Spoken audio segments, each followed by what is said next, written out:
Vous avez déjà eu une peur complètement irrationnelle. Genre, vous marchez tranquillement dans votre salon et là, une chaussette sur le sol, votre cerveau crie « serpent !»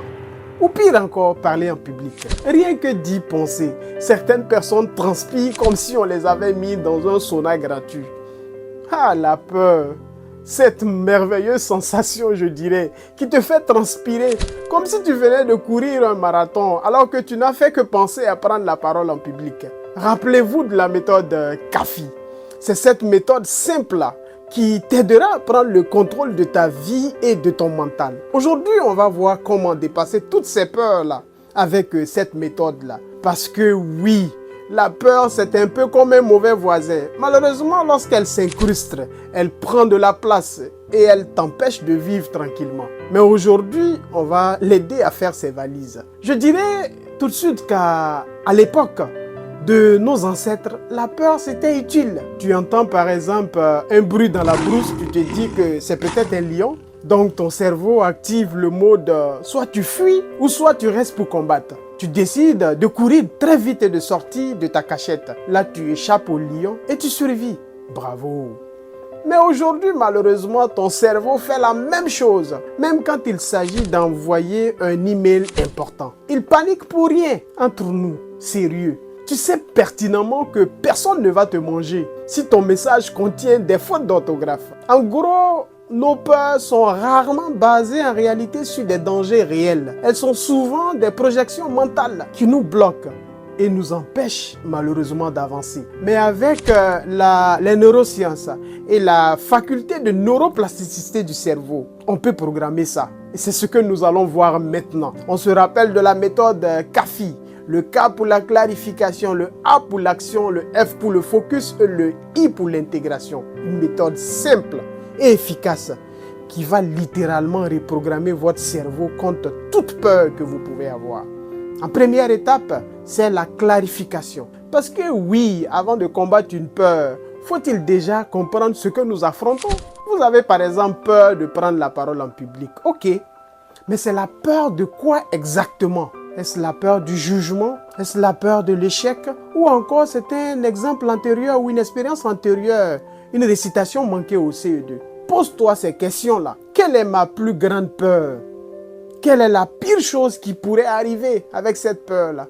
D'où vient cette peur-là? Expérience passée? Invention peut-être de mon cerveau?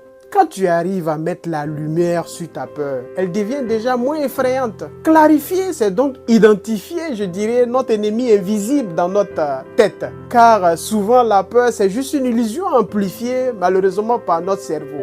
Pendant donc cette étape de clarification-là, je vous invite à visualiser votre peur en la rétrécissant et en la colorant de façon ridicule. Imaginez par exemple votre peur sous forme d'un petit personnage, disons les Schtroumpfs de Gargamel, ce dessin animé là, avec une voix ridicule.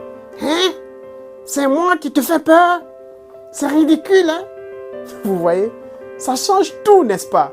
La deuxième étape de la méthode CAFI, c'est l'action. Affronter sa peur dans l'action. Maintenant que nous avons clarifié, bien entendu, il faut passer à l'action et ne pas rester les bras croisés. La peur, je dirais, c'est comme une moustache de grand-père. Plus tu l'ignores, elle devient envahissante. Et le secret, c'est d'aller vers elle de façon graduelle, de prendre le dessus sur elle de façon progressive. Vous avez par exemple peur de parler en public. Oui. Commence d'abord par parler à un inconnu dans la rue. Ensuite, tu feras une story Instagram où tu parleras de toi. Et puis, tu peux prendre la parole dans un petit groupe et plus tard, prendre le micro à une réunion. Petit à petit, tu verras, tu vas déstabiliser ton cerveau. On peut aussi la reprogrammer en l'attaquant avec des actions bien précises en PNL, comme le recadrage mental. Si par exemple, tu changes la façon dont tu vois la peur, elle va changer d'impact. Exemple, si tu penses que parler en public, ça va te rendre ridicule, c'est faux. C'est aussi une opportunité de partager ton message et d'apprendre. Quand tu changes ta perception, ça va changer inéluctablement ton ressenti. C'est un peu le pouvoir des mots et des expressions que nous utilisons. Ils dépeignent malheureusement sur notre perception de la vie et également sur notre ressenti. Si tu es une personne toujours négative, ne sois pas étonné que tu sois dans des émotions qui vont t'empêcher d'avancer. La troisième étape de la méthode CAFI, c'est le focus pour reprogrammer son mental. Ok, vous agissez, Vous avez clarifié. Mais maintenant, il faudra rester focus, quel que soit ce qui va se passer comme obstacle ou défi sur votre parcours. Vous savez que ce que notre cerveau fait souvent, il adore jouer, je dirais, au drama queen. Il vous dit, par exemple, et si ça se passe mal? Et si tu te ridiculises? Ou encore, et si un dinosaure attaque la ville pile en ce moment-là? Bon, là, c'est un peu abusé, mais c'est tout à fait ce qui se passe. Ton cerveau, c'est comme un muscle. Plus tu l'entraînes, plus il devient fort. Et en neurosciences, on a découvert des outils simples pour casser ces chemins de peur-là. Pour renforcer donc notre focus dans cette partie-là, je vous inviterai à pratiquer l'ancrage positif. L'ancrage est un outil puissant et fabuleux en PNL, sur lequel d'ailleurs je vais dédier un épisode entier, parce que nous faisons tous de l'ancrage. Il arrive quelquefois que nos souvenirs nous reviennent souvent à travers la stimulation de nos VACOG, c'est-à-dire nos 5 sens. Vous décidez par exemple de fermer les yeux et vous vous imaginez dans une situation où vous êtes ultra confiant. Vous revivez cette sensation-là. Vous ancrez en touchant par exemple le pouce ou votre index ensemble. Bam!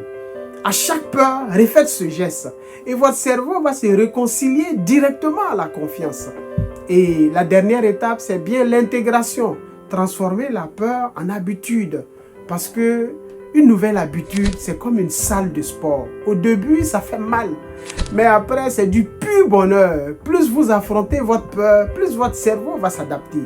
Et pour renforcer l'intégration, je t'invite à tenir un journal des victoires contre la peur, dans lequel justement tu vas noter chaque petite action que vous avez faite pour surpasser une peur.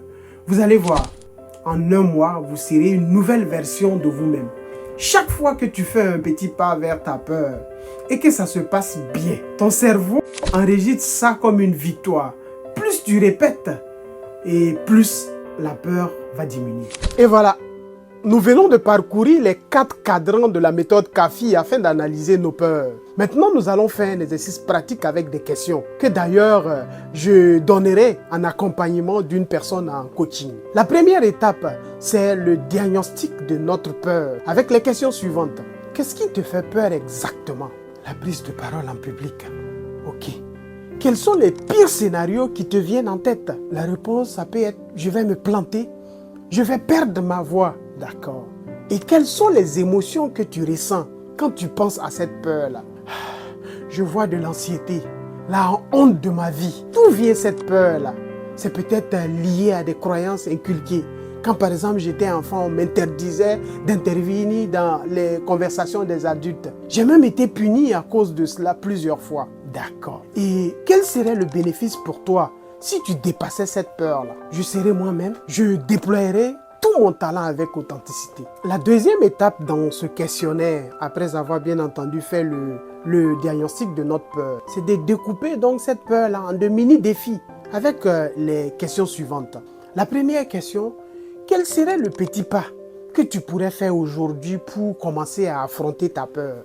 Peut-être que je pourrais commencer à dire bonjour à un inconnu ou poser une question à une réunion. Parfait. Peux-tu identifier un défi intermédiaire entre ta peur actuelle et ton objectif final?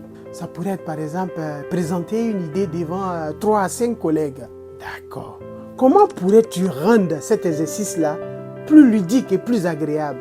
Je pourrais par exemple décider de transformer ça en jeu, de me chronométrer ou de me filmer ou encore faire un challenge avec un ami. Et qui pourrait t'accompagner ou te soutenir dans cette progression-là? Je pense que ça pourrait être un mentor, ça pourrait être un collègue bienveillant, un groupe de parole ou encore un coach. La troisième vague de questions concerne la célébration de chaque victoire après les différents défis. La première question pourrait se demander comment ressens-tu ton niveau de peur avant et après le défi? Ça pourrait être avant, je me sentais stressé, hésitant, mais après, je me sens soulagé, fier et plus confiant. Deuxième question, comment te récompenser après chaque étape franchie? Une pause agréable, un compliment à soi-même ou un petit plaisir que tu aimes mais que tu n'as pas l'occasion de te donner à chaque jour. Ça pourrait être une autre question également. 3 choses positives que tu as apprises dans ces défis-là. La première chose, je me sens plus capable que je ne le pensais. La deuxième chose, les autres sont plus bienveillants que je ne l'imaginais. Troisième réponse que tu peux te dire, chaque petit pas me rend plus fort. Une autre question, que peux-tu te dire à toi-même pour renforcer ton sentiment de progression et de succès? Ça pourrait être une réponse comme « Chaque prise de parole me rapproche de la confiance absolue ». Voilà des questions que tu pourrais appliquer à chaque fois que tu as une victoire. Et la dernière étape, c'est ancrer un état de confiance. À ce niveau, on se poserait la question, quel est le moment de ta vie où tu t'es senti confiant et fort? Ça pourrait être quand j'ai réussi un exposé ou quand j'ai pris la parole en réunion ou encore quand j'ai aidé quelqu'un avec assurance. Et quel geste te semble naturel pour ancrer cette émotion-là? Peut-être serrer le poignet ou encore toucher le poignet. Ça pourrait être des exemples comme ça. L'autre question qu'on se poserait au niveau de l'ancrage également, comment pourrais-tu renforcer cette ancre au quotidien pour qu'elle devienne automatique? Peut-être la répéter chaque jour en repensant à ce moment de confiance-là que tu as déjà eu. L'utiliser avant chaque situation stressante. Quelle autre situation pourrais-tu utiliser cette encre pour te sentir plus confiant? Ça pourrait être avant un entretien, une présentation, une discussion importante ou encore un événement social. Et voilà, nous venons de voir dans cet exercice pratique-là une série de questions réparties sur 4 segments qui seront utilisés en coaching ou en accompagnement d'une personne pour dépasser ses peurs. Donc ces questions sont réparties sur le premier bloc. Comment diagnostiquer ses peurs? Deuxième bloc, comment découper cette peur-là en de mini-défis? Et le troisième bloc, c'est comment est-ce qu'on célèbre nos victoires après chaque défi? Et le quatrième bloc, c'est comment on arrive à ancrer un état de confiance après donc avoir franchi les différents défis là. Cet état de confiance que nous allons utiliser à tout moment que nous sommes face à des situations de peur ou à des situations stressantes. Et voilà, bravo, et vous avez maintenant en main la méthode CAFI pour transformer vos peurs en tremplin vers le succès. Clarification de vos peurs, passer à l'action, soyez focus et intégrez de nouvelles habitudes après les défis que vous vous serez imposés. Maintenant, souvenez-vous que le savoir sans l'action, c'est comme une voiture sans essence. Alors cette semaine, je vous invite à passer à l'action. Et surtout à bien rester concentré, car le vendredi prochain, nous allons passer au module 3. Comment activer nos ressources internes. Nous allons explorer 4 techniques puissantes pour booster votre mental et relever tout votre potentiel. Et pour bien commencer, on parlera de la technique qui peut littéralement reprogrammer votre cerveau. Il s'agit de l'ancrage en PNL. Cette technique-là dont nous avons beaucoup parlé et vanté les mérites dans les épisodes précédents. Puis dans les semaines suivantes, on verra comment dominer nos distractions pour rester focus et productif. Nous allons voir également le pouvoir de la gratitude pour attirer l'abondance dans notre vie. Nous verrons en dernier chapitre de ce module les affirmations positives pour reprogrammer notre subconscient. Alors abonnez-vous et activez la cloche de notification. Préparez-vous à un vrai changement parce que vous méritez de vivre une vie sans limite. Allez, à vendredi prochain. Merci d'avoir été là.